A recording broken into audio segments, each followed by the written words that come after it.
अब हमारी भाषा श्रृंखला की छठी कड़ी है। आप देख चुके हैं कि 5 कड़ियों में हमने विविध विषयों पर अपनी बात की थी। खासकर आज हम सुनने जा रहे हैं आदरणीय राहुल देव जी को, जिन्होंने पिछले सत्र में इंग्लिश खा रही है या हिंदी को इंग्लिश खा रही या बढ़ा रही है, उस पर हमने सुना था। और इस श्रृंखला में हम मार्को जोली जी को सुन चुके हैं, जिन्होंने भाषा, संस्कृति और व्यापार की भाषा पर बात की थी। और जो पिछला हमारी श्रृंखला थी उसमें तेलुगु और हिंदी के भारतीय भाषा संवाद के अंतर्गत हमने बात की। तो आज का विषय जो है वो बहुत महत्वपूर्ण है, हिंदी और बोलियों में अंतर संबंध। खासकर जब हम हिंदी की बात करते हैं तो मैं तो ये मानता हूँ कि हमारी हिंदी की इतनी उपभाषाएं हैं, जिसमें अगर मैं पश्चिमी हिंदी की बात करूँ तो खड़ी बोली के ब्रज भाषा, हरियाणवी, कन्नौजी, बुंदेली। पूर्वी हिंदी की तरफ अगर हम देखते हैं तो अवधी, बघेली, छत्तीसगढ़ी है। राजस्थानी हिंदी की तरफ अगर हम जाते हैं तो मारवाड़ी, जयपुरी, मेवाती, इतनी सारी विविधताएं हैं। और उधर बिहारी हिंदी की तरफ जाते हैं तो भोजपुरी है, मगही है, मैथिली है। जब पहाड़ की तरफ जाते हैं तो गढ़वाली और कुमायूं हमें दिख जाती है। और जब मैं मध्य प्रदेश में जाता हूँ तो मालवी दिख जाती है, निमाड़ी भी हमें बोलने सुनने को मिलती है। तो बड़ा एक इन बोलियों में और भाषा के साथ कितना अंदर संबंध है, ये तो हमारे विद्वान वक्ता आदरणीय राहुल जी बताएंगे हैं। और राहुल जी का सानिध्य हमें लगातार मिलता रहा है, लगातार श्रृंखला हमारी चल रही है। और इसके साथ ही हमारे बीच आज डॉक्टर अमरनाथ जी भी जुड़े हैं। डॉक्टर अमरनाथ जी ने जो कलकत्ता में विश्वविद्यालय से हिंदी के प्रोफेसर के रूप में सेवानिवृत्त है, और खासकर जब 8वीं अनुसूची की बात चल रही थी अन्य भाषाओं को जोड़ने की, जो एक तरह से तब उन्होंने एक इसे हिंदी के विरुद्ध बताकर एक बड़ा जबरदस्त आंदोलन भी शुरू किया था कि इससे हिंदी को किस तरह खतरा है। तो ये एक अपने उनके भी ऐसे जो विद्वान हैं जिनका बहुत अध्ययन है, वे भी हमारे आज इस छठी श्रृंखला में शामिल हैं, तो मैं उनका भी स्वागत करता हूं। और अनिल जी तो दोहरी भूमिका, गहरी भूमिका में रहते हैं। केंद्रीय हिंदी संस्थान के उपाध्यक्ष रूप में उनका सानिध्य है, और हमारे इस वैश्विक हिंदी परिवार के वे संयोजक है, अक्षरम के अध्यक्ष है। तो तिहरी भूमिका में अनिल जी तो हमारे साथ रहती है। तो मैं आप सभी का स्वागत करके आज हमारे इस कार्यक्रम के संचालन के लिए हमारे बीच हमारे ही अपने डॉक्टर राजेश कुमार जी, जो भाषाविद भी हैं, लेखक भी हैं, व्यंगकार भी हैं, और त्रुटियों को ठीक करने के लिए भी मास्टर हैं जो रह जाती है। तो ऐसे राजेश जी को मैं आमंत्रित करता हूं कि आज हमारी इस भाषा विमर्श श्रृंखला की छठी कड़ी है जो आज उसका संचालन करें और इस कार्यक्रम को आगे बढ़ाएं। डॉक्टर राजेश कुमार। हार्दिक धन्यवाद जवाहर जी, आपके द्वारा विषय प्रवर्तन के लिए और श्रोताओं का संक्षिप्त परिचय देने के लिए मैं आपका आभारी हूँ। प्रिय साथियों, जैसा कि जवाहर जी ने बताया, हिंदी और बोलियों का अंतर संबंध या सरल शब्दों में आपसे संबंध क्या है, उस पर हम लोग आज बात करेंगे। हमारे से पहले वालेंद्र जी ने बताया कि प्रौद्योगिकी में किस तरह से प्रौद्योगिकी हिंदी भाषा की और खासतौर से हिंदी भाषा की मदद कर रही है, और उस प्रौद्योगिकी के पीछे कौन सी भाषा है और उससे कौन सी बोलियां जुड़ी हैं, वो हमारा आज का विषय है। हमें जवाहर जी ने बताया हमारे पास 5 उपभाषाएं हैं, और अगर बड़ी नहीं है तो 18 बोलियां हैं। और आमतौर से माना जाता है कि भाषा एक कोड होता है, और भाषा एक स्टैंडर्डाइज्ड कोड होता है, और उससे जुड़ी हुई जो बोलियां हैं वो अनौपचारिक या केवल बातचीत के दायरे में या बातचीत के रूप में प्रयोग की जाने वाली जो हमारे व्यवहार का विषय है वो बोलियां होती हैं। लेकिन हिंदी की भाषाएं अपने आप में इतनी समृद्ध हो चुकी हैं कि वे उसमें साहित्य भी मिलता है और लिखित चीजें भी मिलती हैं। और आपने ये भी देखा होगा कि बोलियों और हिंदी का संबंध आमतौर से एक किसी मुख्य शैली को आगे बढ़ाकर मुख्य भाषा बनाना और उस बाकी बोलियों से उनका संबंध स्थापित करना, इस तरह का संबंध होता है। लेकिन कई बार ऐसे आंदोलन हुए हैं, अभी जवाहर जी ने बताया कि कई बोलियां विकसित होकर भाषा के स्तर पर आने की कोशिश करती हैं। ये एक तरह से भाषा वैज्ञानिक संबंध है, लेकिन इससे जुड़ा हुआ एक संबंध हमारा अस्मिता का भी है कि हम अपनी जिस भाषा में या जिस बोली में या जिस शैली में संपर्क कर रहे हैं उसे हम इस भाषा के साथ रखना चाहते हैं। हम हमारे बीच आज इस महत्वपूर्ण विषय पर बात करने के लिए, जैसे कि जवाहर जी ने बताया, 2 विद्वान हैं। राहुल देव जी को आप जानते ही हैं। इस भाषा विमर्श श्रृंखला पर वे हमारे साथ हमेशा जुड़े रहे हैं। राहुल देव जी का संक्षेप में परिचय दूं, वे आजकल सम्यक न्यास के माध्यम से बहुत महत्वपूर्ण काम कर रहे हैं और इससे पहले वे पत्रकारिता में रहते हुए अपनी कुशलताओं को स्थापित कर चुके हैं। जो अखबारों की पत्रकारिता यानी शब्दों की पत्रकारिता और जो वीडियो पत्रकारिता है उसमें भी वे काम करते रहे हैं। तो ऐसे हमारे प्रिय राहुल देव जी जो प्रख्यात पत्रकार हैं और भाषाविद हैं, उनका मैं स्वागत करता हूं। इसके साथ ही हमारे साथ आज डॉक्टर अमरनाथ का परिचय में देख रहा था। वो तो उन्होंने कम 50 से ज्यादा पत्रिकाओं का संपादन किया है। उनकी दर्जन भर की किताबें हैं जो जिसमें ज्यादातर भाषा से संबंधित हैं। उन्होंने हिंदी मंच बचाओ मंच को स्थापित किया, उसे संचालित किया और आजकल वे अपने पद से अवकाश ग्रहण करने के बाद स्वतंत्र लेखन और समाज सेवा में जुटे हुए हैं। तो डॉक्टर अमरनाथ, मैं आपका भी बहुत बहुत स्वागत करता हूं। मैं अनुरोध करूंगा डॉक्टर अमरनाथ से, पहले वे कृपया अपने विचार हमारे सामने रखें। बहुत धन्यवाद डॉक्टर अमरनाथ। धन्यवाद राजेश जी। मैं समझता हूँ आवाज मेरी जा रही होगी। हेलो, बिल्कुल जा रही है।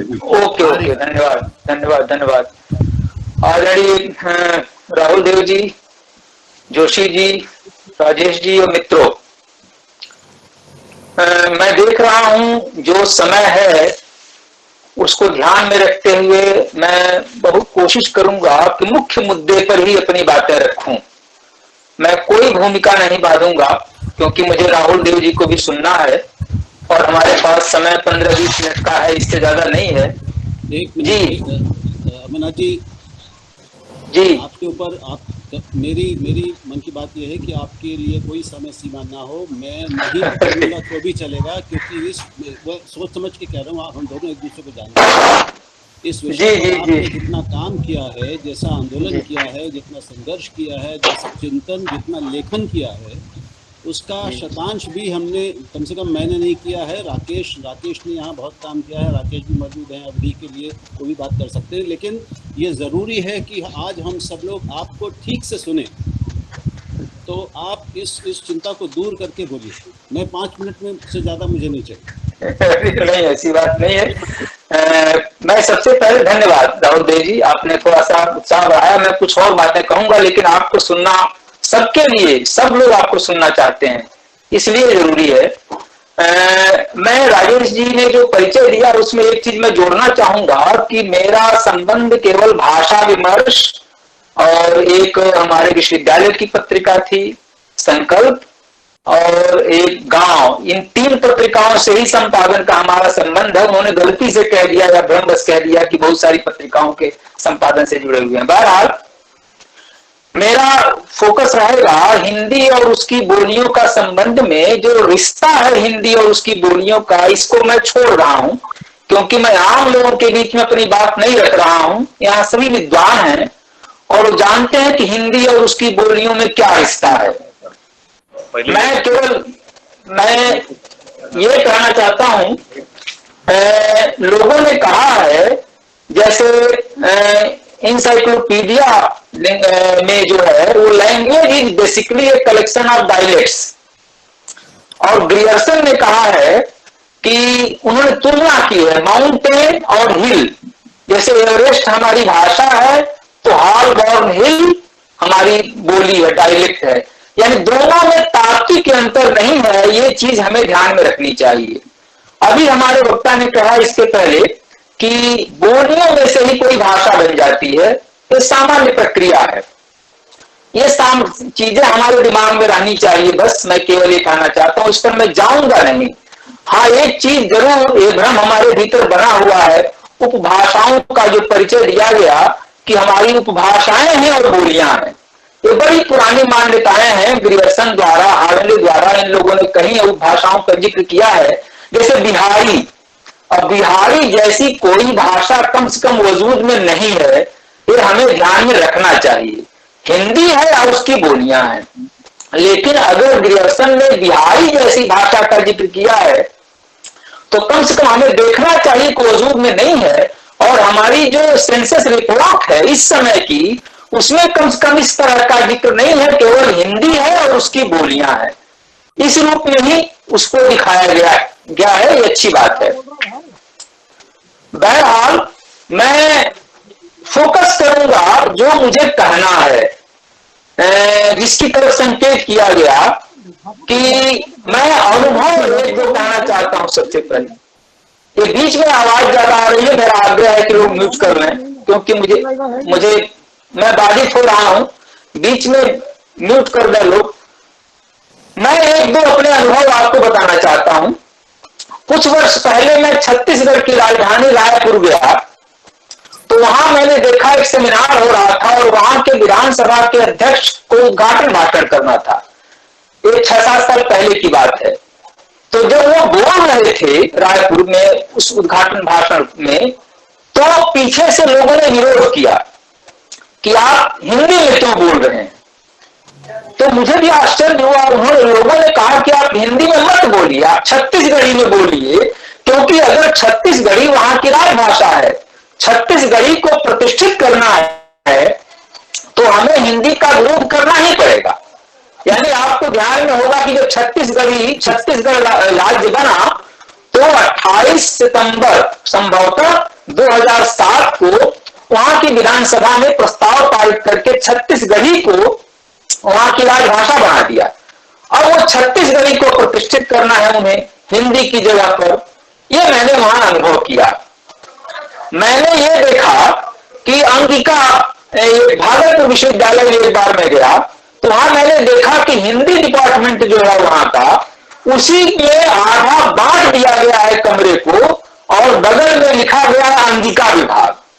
तो मुझे आश्चर्य हुआ, पता चला कि वहां अंगिका में भी एमए की पढ़ाई होती है। मैंने पूछा कि ये अंगिका, अच्छा विश्वविद्यालय ने मान्यता दे रखी है, यूजीसी से हिंदी के जो टीचर हैं वही अंगिका में पढ़ाते हैं। मैंने कहा कि भाई अंगिका में एमए करके इससे क्या लाभ होगा। तो पता चला कि अंगिका में जो एमए करते हैं वो एमए जो एलटी ग्रेड के टीचर हैं वो पीजी का मान मिल जाता है प्रवक्ता का।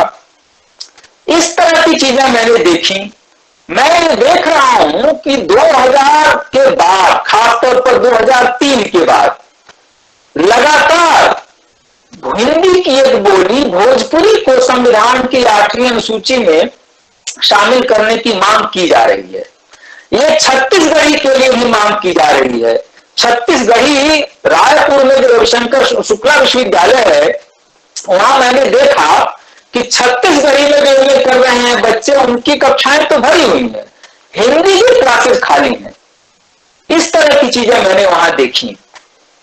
बहरहाल जो भोजपुरी की मांग की जा रही है उसमें अब तक संसद में जिन लोगों ने ये सवाल उठाया है कि भोजपुरी को संविधान की 8वीं अनुसूची में शामिल कीजिए, उसमें तमाम महत्वपूर्ण सांसद, हमारे माननीय सांसद रघुवंश प्रसाद सिंह, प्रभुनाथ सिंह, संजय निरुपम, अली अनवर अंसारी, हमारे योगी आदित्यनाथ जी जब सांसद थे हुए, मनोज तिवारी, अश्विनी कुमार चौबे, शत्रुघ्न सिन्हा, ये सभी लोगों ने, रवि किशन, इन सभी लोगों ने समय समय पर संसद में मांग की है कि भोजपुरी को संविधान की 8वीं अनुसूची में शामिल कीजिए।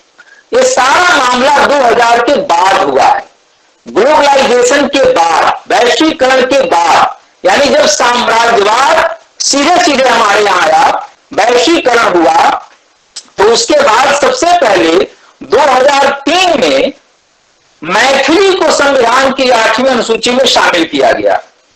उसके बाद से ही ये मांग होने लगी। भोजपुरी के लिए, राजस्थानी के लिए हमारे माननीय सांसद और मंत्री अर्जुन राम मेघवाल लगातार मांग कर रहे हैं पहले से कि राजस्थानी को भी संविधान की 8वीं अनुसूची में शामिल कीजिए। मित्रों, ये 8वीं अनुसूची है क्या आप सब जानते हैं? 8वीं अनुसूची में शामिल होने से जो बोली होती है वो उसे मान्यता मिल जाती है और भाषा बन जाती है। और उसका प्रभाव ये सामान्य तौर पर मैं देखता हूं कि जो पब्लिक पढ़े लिखे लोग भी कहते हैं कि भाई अगर भोजपुरी 8वीं अनुसूची में शामिल हो गई, हिंदी की एक बोली, तो इससे तो हिंदी समृद्ध नहीं होगी, इसमें परेशानी आपको क्या है? मैं इसी मुद्दे की तरफ आपका ध्यान आकृष्ट करना चाहता हूं।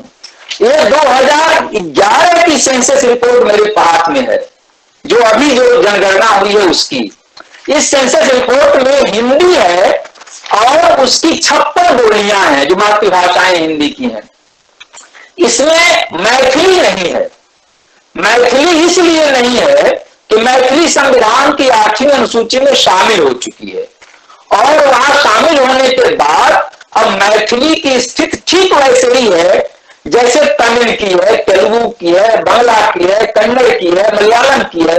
यानी जो 22 भाषाएं हैं हमारे, उस 22 भाषाओं में मैथिली शामिल है और हिंदी से मैथिली का कोई लेना देना नहीं।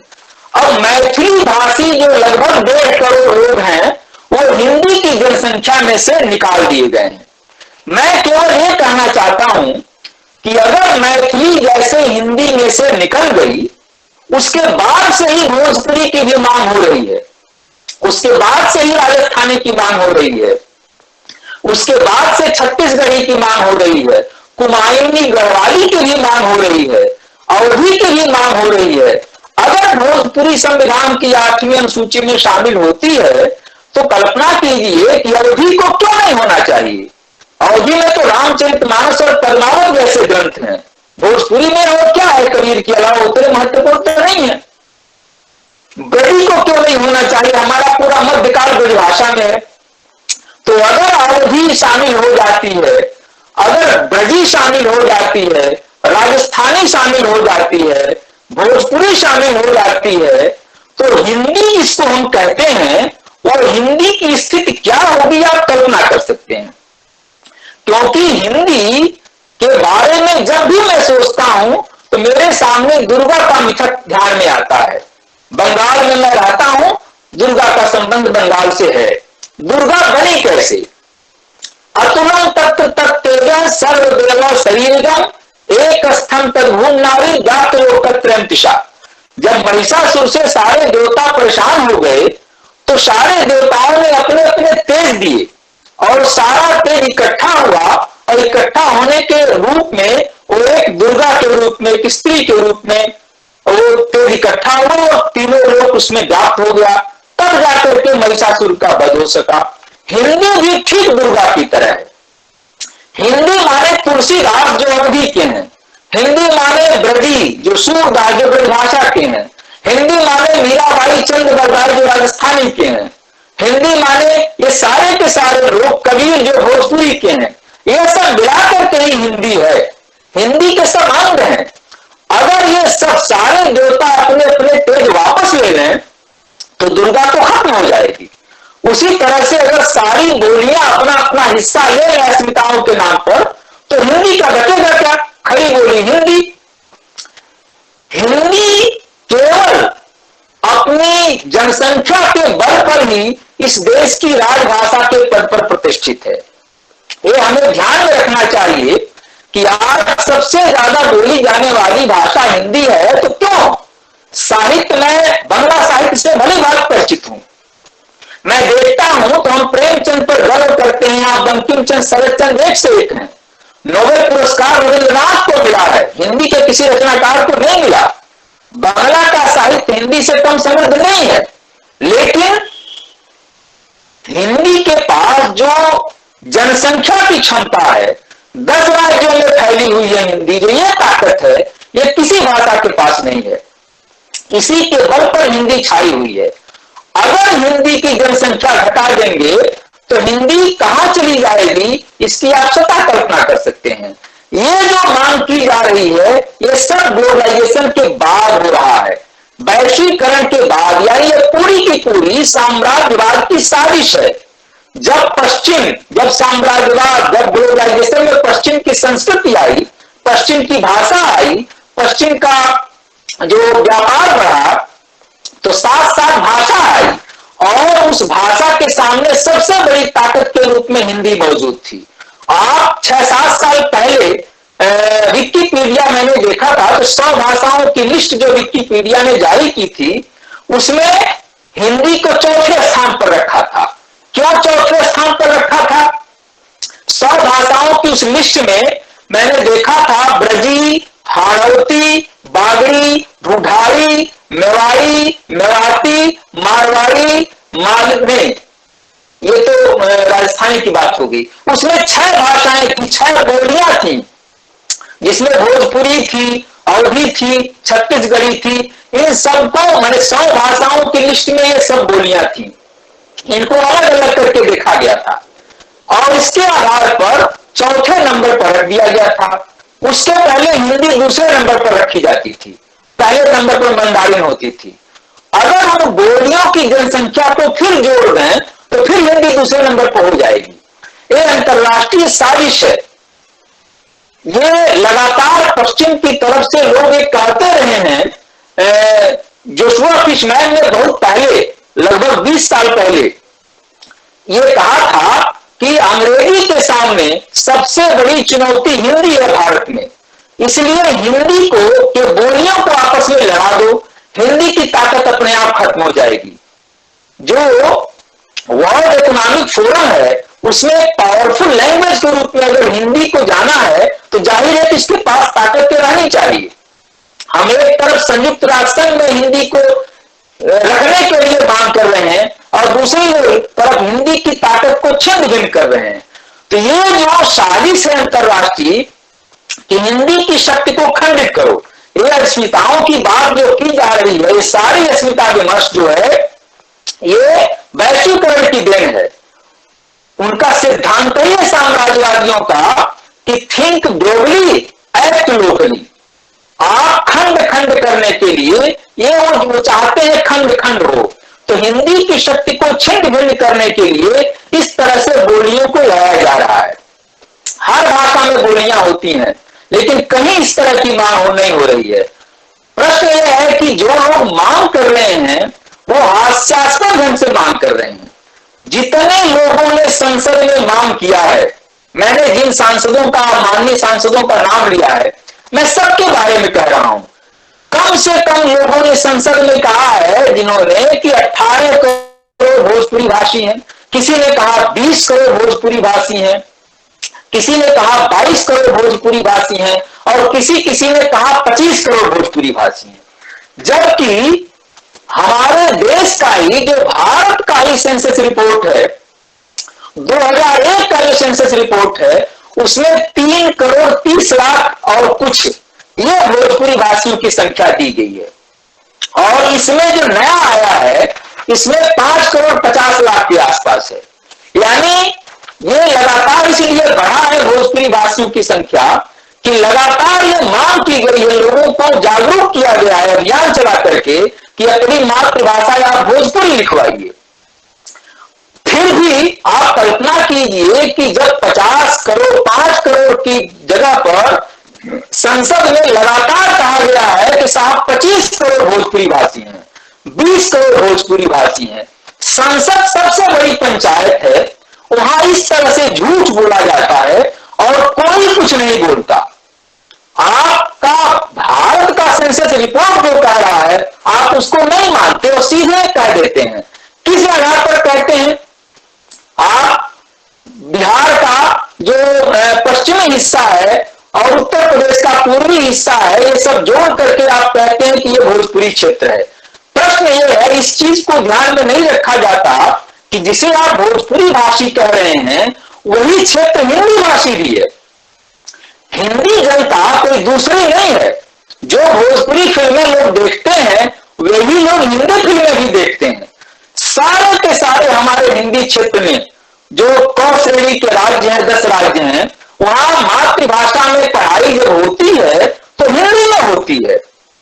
हम घरों में भोजपुरी, अवधी, ब्रजी वगैरह बोलते हैं, लेकिन जब लिखने का काम करते हैं तो हम भोजपुरी में नहीं करते, हम खड़ी बोली में करते हैं। इस तरह से द्विभाषिक स्थिति मान के चलिए। यानी जनता अलग अलग नहीं है। आप ये नहीं कह सकते कि 25 करोड़ भोजपुरी भाषी हैं, क्योंकि वही 25 करोड़ लोग जो है वो हिंदी भाषी भी हैं। इसको ध्यान में रखना चाहिए। तो ये असल में एक दृष्टि है, हम जो बंटवारा करते हैं तो हम भेद दृष्टि रखते हैं, और हम जोड़ करके देखते हैं तो हम जोड़ने की दृष्टि रखते हैं। तो इस तरह से हिंदी क्षेत्र को टुकड़ों में बांट करके, और ऐसे जैसे हमारे अर्जुन राम मेघवाल जी ने जो मांग की कि 8वीं अनुसूची में शामिल कीजिए, उसने उन्होंने तर्क दिया है कि राइट टू एजुकेशन एक्ट जो लागू हुआ, हमारे देश में पास हुआ, तो वो तो हमारे यहाँ चूंकि राजस्थानी मातृभाषा है, उसको 8वीं अनुसूची में शामिल नहीं करेंगे आप, तो हम वहां मातृभाषा में कैसे लागू करेंगे? यानी वो कह रहे हैं कि हिंदी माने वहां मातृभाषा नहीं है, वो मान के चल रहे हैं। इस तरह की जो दृष्टि है, इससे आप कल्पना कीजिए कि क्या राजस्थानी, आप मैथिली को ध्यान में रख लीजिए, 2003 में मैथिली लागू हो गई, 8वीं अनुसूची में शामिल हो गई। क्या कोई मैथिली माध्यम का विद्यालय खुला है मिथिलांचल में जिसमें मैथिली माध्यम से पढ़ाई होती हो? हिंदी माध्यम के स्कूल सारे देश से टूट रहे हैं। आप भली बात जानते हैं कि पिछले 6-7 वर्षों में आंध्रा ने सारा का सारा अपना प्राथमिक जो शिक्षा में अंग्रेजी माध्यम लागू कर दिया। उत्तर प्रदेश में हमारे जोगी जी आए तो उन्होंने शुरू में ही 5000 विद्यालयों को, भाई प्राइवेट विद्यालय जो है प्राइमरी स्कूल, उसमें तो उसका मतलब ही है इंग्लिश मीडियम, लेकिन जो सरकारी विद्यालय है उसमें हिंदी माध्यम से होता था, वो सब बदल दिया जा रहा है। और कहा जाता है कि जो अभिभावक है वो चाह रहे हैं, उनकी डिमांड है। प्रश्न यह है कि हमारी असली लड़ाई यही है। हमारे देश में आज भी ये जो 2011 की सेंसस रिपोर्ट है, इसके हिसाब से हमारे देश में अंग्रेजी भाषी 0.02% है, 0.02% जिनकी पहली भाषा अंग्रेजी है। लेकिन संसद में 4% कार्रवाई सारी भारतीय भाषाओं में होती है।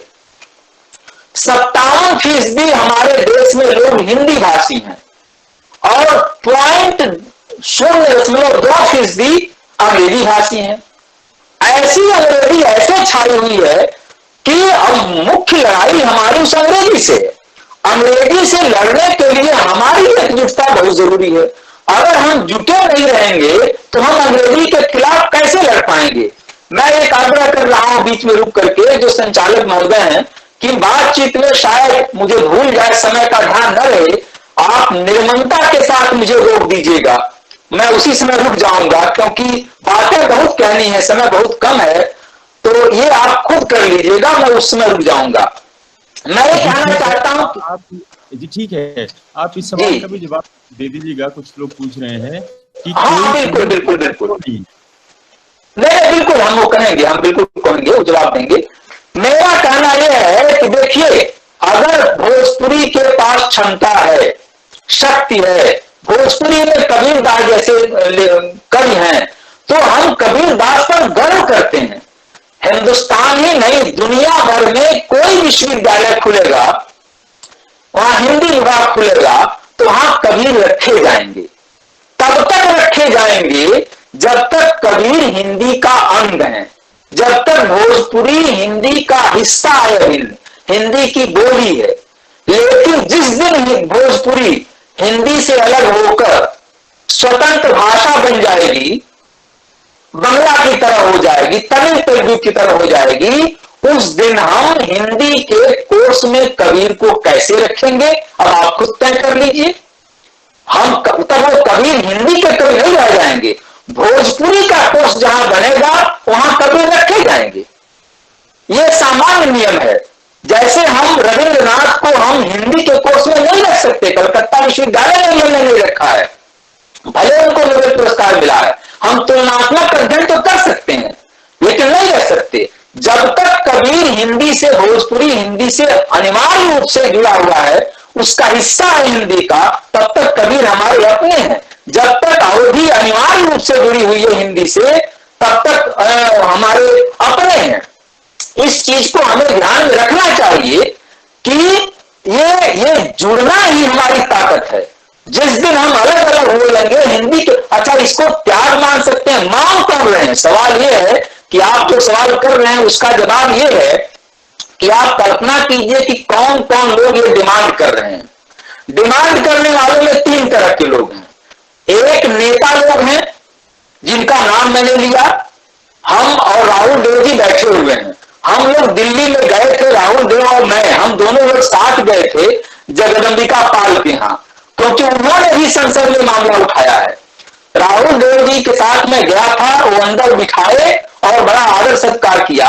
हम लोगों ने कहा कि आप ये मामला मत उठाइए संसद में।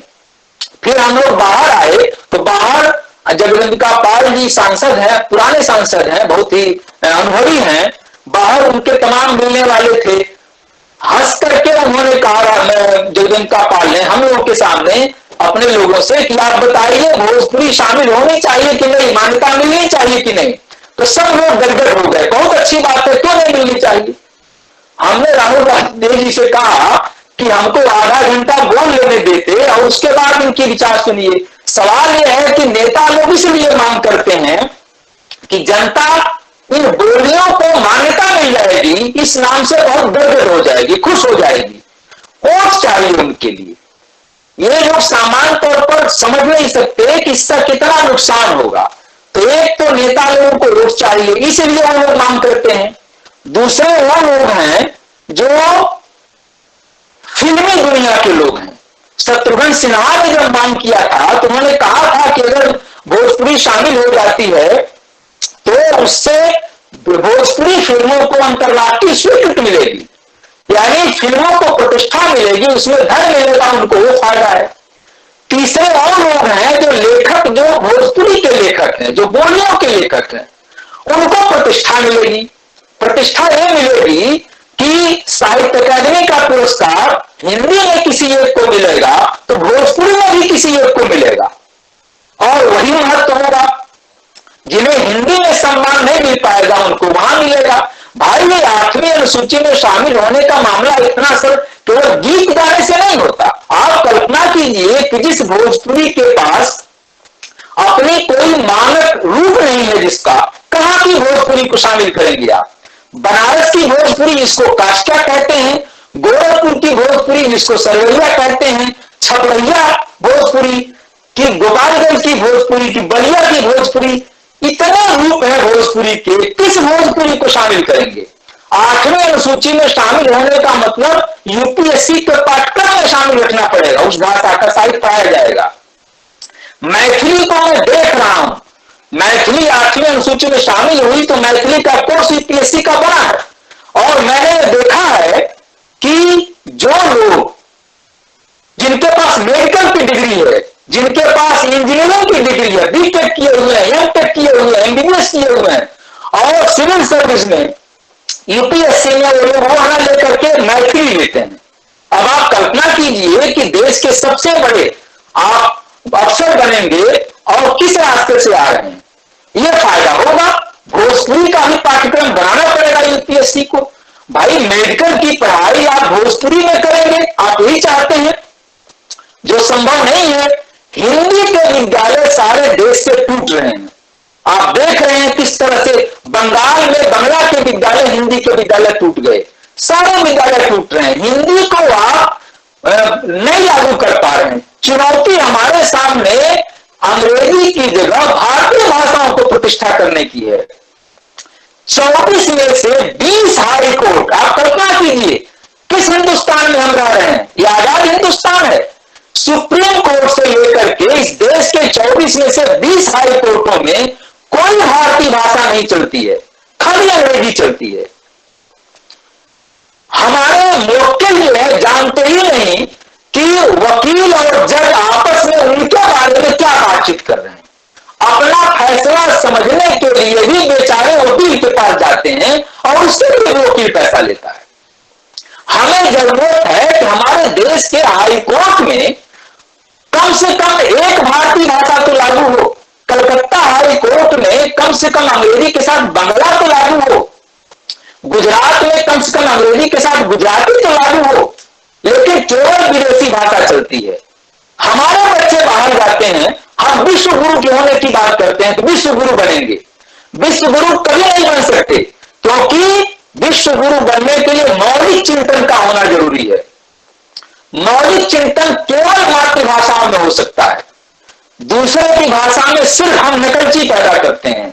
हमारे बच्चे जो हैं वो दूसरे की भाषा में पढ़ते हैं, फिर उसे सोचने के लिए आप चाहे जितनी भाषाएं भी सीख लीजिए, लेकिन सोचने का काम केवल मातृभाषाओं में आदमी करता है। हमारे बच्चे दूसरे की भाषा में पढ़ते हैं, फिर समझने के लिए अपनी भाषा में ट्रांसलेट करते हैं, फिर लिखने के लिए दूसरे की भाषा में ट्रांसलेट करना पड़ता है। जिंदगी का आधा हिस्सा दूसरे की भाषा सीखने में चला जाता है। जब तक हमने अपनी भाषा में पढ़ाई की, समझा, तब तक हम विश्व गुरु थे। हमारे ही देश ने सबसे पुराना, सबसे पहला शायद सुश्रुत जैसे सर्जन पैदा किए, शायद दुनिया के पहले शल्य चिकित्सक थे। आर्यभट्ट पैदा किए, हमारे यहाँ चाणक्य जैसे लोग हुए, तक्षशिला और नालंदा जैसे विश्वविद्यालय थे। हमने गौतम बुद्ध जैसे लोगों को जन्म दिया, राम और कृष्ण दिया, ये हमारे देश में दिया। हमें अंग्रेज नहीं आए थे, उसके पहले ताजमहल बन चुका था। इन सारी चीजों को हमें सोचना चाहिए। जो देश अपनी भाषा में पढ़ते हैं वही देश महाशक्ति बन पाए। आप बगल के देशों को देख लीजिए, कोई भी दुनिया की महाशक्ति, अंग्रेज इंग्लैंड अंग्रेजी में पढ़ता है, अमेरिका अंग्रेजी में पढ़ता है, रूस रूसी में पढ़ता है, जापान जापानी में पढ़ता है, चीन चीनी में पढ़ता है, फ्रांस फ्रेंच में पढ़ता है। कौन सी ऐसी महाशक्ति है दुनिया की जो दूसरे की भाषा में पढ़ती है? अपनी भाषा में लोग पढ़ते हैं तो सोच सकते हैं। जितने कमीशन हमारे देश में आज तक बने हैं, एक भी आयोग, चाहे मुरारियल आयोग हो, चाहे राधाकृष्णन कमीशन हो, चाहे कोठारी कमीशन हो, सभी लोगों ने एक स्वर से कहा है कि मातृभाषाओं के माध्यम से शिक्षा होनी चाहिए। रविन्द्रनाथ टैगोर का शुरू का जो 8 साल का जीवन है वो इंग्लैंड में ही बीता था, लेकिन वो जब भारत में आए और विश्व भारती उन्होंने स्थापित की तो उसकी भाषा उन्होंने बंगला रखा। गांधी जी ने तय किया था कि दुनिया वालों से पहले गांधी अंग्रेजी नहीं जानता। उन्होंने कहा था कि अगर मैं डिक्टेटर होता तो आज से ही मातृभाषाओं में शिक्षा अनिवार्य कर देता। मैं पाठ्य पुस्तकों की प्रतीक्षा नहीं करता, क्योंकि वो बाजार में अपने आप आ जाएंगी। भारतीय भाषाओं में, अपनी भाषाओं में शिक्षा देना जहां जरूरी है, कोर्ट में जहां अपनी भाषाओं में, मेडिकल की पढ़ाई अपनी भाषाओं में, अपनी भाषाओं को लागू करने की लड़ाई हम लड़ रहे हैं, उसमें नेतृत्व हम हिंदी को कर सकते हैं। तो ऐसी स्थिति में अस्मिता की लड़ाई लड़ रहे हैं, ये स्वार्थ की लड़ाई है। जितने लोग मांग कर रहे हैं, मैं पर्सनली बहुतों को जानता हूं, सभी अपने बच्चों को इंग्लिश मीडियम के स्कूलों में पढ़ाते हैं, खुद हिंदी की रोटी खाते हैं और भोजपुरी की लड़ाई लड़ रहे हैं, अवधि की लड़ाई लड़ रहे हैं 8वीं अनुसूची में शामिल करने के लिए। ये उनका चरित्र है। ये ताकि वो लोग भी जाहिल और गंवारी बने रहे। हिंदी और भोजपुरी दोनों अभिन्न है, दोनों एक दूसरे का अभिन्न हिस्सा है, एक अंग है। उसको बांटना अस्मिता के नाम पर, इसको आप त्याग कर सकते हैं कि हमारा त्याग हो सकता है अधिक से अधिक। आपको इतना त्याग करना पड़ेगा। आप देश को आगे बढ़ाना चाहते हैं, राष्ट्रभाषा को प्रतिष्ठित करना चाहते हैं, हिंदी को उसका जगह दिलाना चाहते हैं। अगर आपस में ही हम लड़ते रहेंगे तो जाहिर है कि हिंदी को प्रतिष्ठा कैसे मिलेगी। तो इसलिए असली चुनौती बोलियों से क्या रिश्ता होता है, ये सारी भाषाओं में है। कौन सी ऐसी भाषा है जिसके पास बोलियां नहीं हो? बंगला, जिसमें अलग देश है, मैं ढाका की बंगला में नहीं समझ पाता हूं ठीक से, क्योंकि वहां की बंगला, लेकिन साल बंगला एक है जो वहां के लिए भी स्टैंडर्ड, हमारे क्या भी। अगर बंगला के तमाम बोली बोलने वाले स्थानीय डायलेक्ट वाले मांग करने लगे तो बंगला तो टूट जाएगी। हिंदी में ये सारी चीजें जो शुरू हुई हैं, मैथिली 2003 में जो 8वीं अनुसूची में शामिल हुई है, उसके बाद ये चीजें शुरू हुई हैं। इसलिए संयोग ऐसा था कि मैथिली जब शामिल हुई तो उस समय उसका जो प्रभाव था, मैंने संसद में विरोध ही नहीं हुआ, लोगों ने ध्यान नहीं दिया, और उसी का परिणाम हुआ कि देखी देखा शुरू हो गई।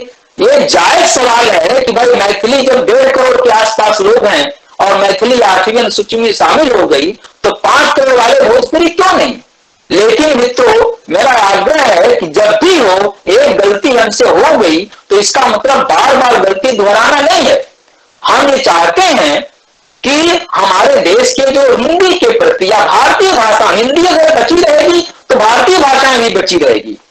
ये लड़ाई केवल हिंदी की लड़ाई नहीं है, अंग्रेजी के वर्चस्व की लड़ाई है। और अंग्रेजी के वर्चस्व की भी नहीं, भारतीय भाषाओं की लड़ाई। हमारे देश को अगर सचमुच विश्व गुरु बनाना है तो हमें भारतीय भाषाएं ही अपनानी पड़ेंगी। बिना इसके हम विश्व गुरु नहीं बन सकते, मौलिक चिंतन हो ही नहीं सकता। इसलिए ये जरूरी है कि मौलिक चिंतन के लिए हम कम से कम आपस में संगठित रहें। तो ये मोटी मोटी बातें मैंने कह दी। मुझे लगता है कि और सवाल अगर आएंगे, क्योंकि बात हुई है कि कोई प्रश्न निश्चित रूप से बनेंगे, वो प्रश्न आपकी तरफ से आए। मैं अंत में एक श्लोक से अपनी बात खत्म करना चाहता हूं और उसके बाद मैं चाहूंगा कि कोई प्रश्न आए। अश्व नैव गजन नैव व्याघ्रम नैव च नैव च अजापुत्रम बलिम दद्यात् दैवो दुर्बल घातक। अश्व की बलि नहीं दी जाती, गजन नहीं हो, गज की भी बलि नहीं दी जाती, हाथी की भी बलि नहीं दी जाती, व्याघ्रम नहीं उच नहीं उच, बाघ की बलि देने की तो हम कल्पना नहीं कर सकते। अजापुत्रम बलिम दद्यात् दैवो दुर्बल घातक। बकरी के बेटे की ही बल दी जाती है, बकरे की ही बल दी जाती है। दैवो दुर्बल घातक, दैव भी दुर्बल का ही घातक है। हिंदी हमारे देश में 57 करोड़ लोगों की बोली जाने वाली भाषा है। 52 करोड़, 57% लोग बोलते हैं। जिस दिन हम घर बांट लेंगे, ये घर बांटना है, घर बांट लेंगे, हम छोटे छोटे टुकड़ों में हो जाएंगे। हम जो चीनी का दाना होता है, सबसे छोटा दाना सबसे पहले गलता है। अगर हिंदी सब जुड़ करके रहेंगे तो हम इस देश में बाघ की तरह रहेंगे, दुनिया में हमारी ताकत रहेगी। और हम अंग्रेजी के वर्चस्व के, अंग्रेजी बिल्कुल पढ़े हम, लेकिन उसके वर्चस्व का हम विरोध करते हैं, क्योंकि भारत बहुत बड़ा देश है और आज भी सबसे ज्यादा बोली जाने वाली भाषा के रूप में हिंदी है। सेकंड नंबर पर हमारे पास बहुत बड़ी ताकत है, क्षमता है, लिपि है। और भी इसके पहले जो बता रहे थे हमारे बालन जी कि इसमें सारी क्षमता मौजूद है।